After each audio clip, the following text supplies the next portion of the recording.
Hi everyone, welcome back to the channel. I just did my workout. I committed to doing one of these every day, so I'm going to go ahead and hit this part two. So today we're going to talk about something that touches on all of our lives eventually, having those tough conversations with our parents about getting older. If you've been putting off talking to your mom or dad about their health, their safety, or their future needs, you're not the only person. A lot of us have done it. These conversations can feel overwhelming, but they are so important. And today, I'm going to share some gentle and respectful ways to approach these sensitive topics. So, maybe you've noticed that your dad is struggling with the stairs, or your mom is forgetting all the things more often. Maybe you're worried about them driving or living alone, but you have no idea how to bring it up without sounding like you're trying to take over their life.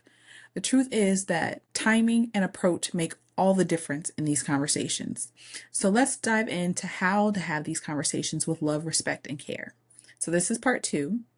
And we're just going to talk about starting with love and concern. The first and most important step is to lead with your heart. Your parents need to know that it's a conversation coming from a place of love and not judgment or control. That's the most important part. So what I recommend is how you frame it. So instead of saying you're getting too old to drive or you can't live alone anymore, try saying something along the lines of, Mom, I love you so much, and I've been thinking about you a lot lately. I've noticed a couple of things that have me a little worried, and I was hoping that we could talk about them together. An approach like that does three things. One, it shows love up front. Two, it acknowledges your observations without being accusatory. You're not accusing her of anything. You're just saying, I noticed this. And three, it invites collaboration rather than demanding her to comply with whatever decision that you made. So the key is to make it clear that you're not trying to take away her independence, but you're just trying to help her maintain it safely. Choosing the right time and place. We've already talked about this. Timing matters. Don't bring up serious topics during stressful moments like holidays or when they're already dealing with something that is consuming their mind, which could be health issues or anything extra stressful. Choose a quiet, comfortable setting where you won't be interrupted. So maybe you can have this conversation over coffee at the kitchen table or doing a peaceful walk outside. And here's something important. Don't ambush them with multiple family members unless they're okay with it. These conversations can feel less threatening and less overwhelming when it's just one-on-one initially. The third thing I want to make sure that you know is that it's important for you to listen more than you talk. Once you've opened up the conversation, the most powerful thing you can do is listen. Ask open-ended questions like, how are you feeling about managing the house these days? Or something like, what's been on your mind lately about your health? Or are there any changes you've been thinking about making? Your parents might surprise you. They may have already been thinking about some of these issues, but didn't know how to bring it up to you. So remember, they're experts in their own lives the same way you're expert in your life. Your job is support. Your job is to support and problem solve together, not to take over. So I also want you to think about focusing on safety and independence. You frame this conversation around maintaining their independence and safety, not about what they can't do anymore. So for example, instead of saying something like, you shouldn't be driving at night, you should say something like, what would help you feel safer when you're driving in the evening?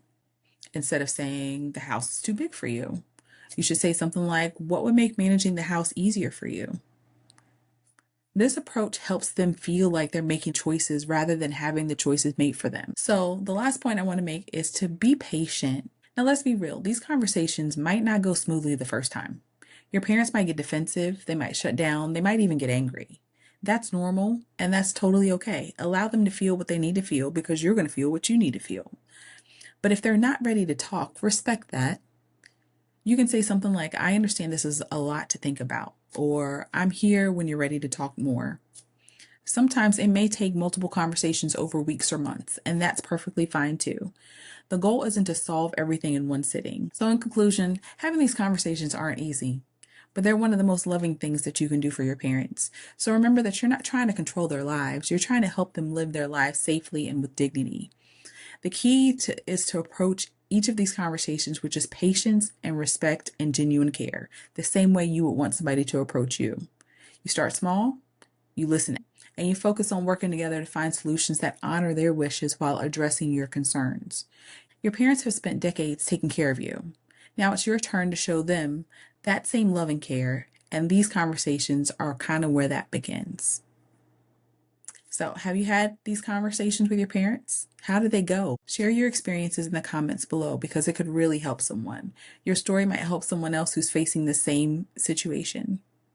And if this video was helpful, please give it a thumbs up and subscribe for more. Thanks for watching. And remember, these conversations all come from love, and that's the most important thing of all.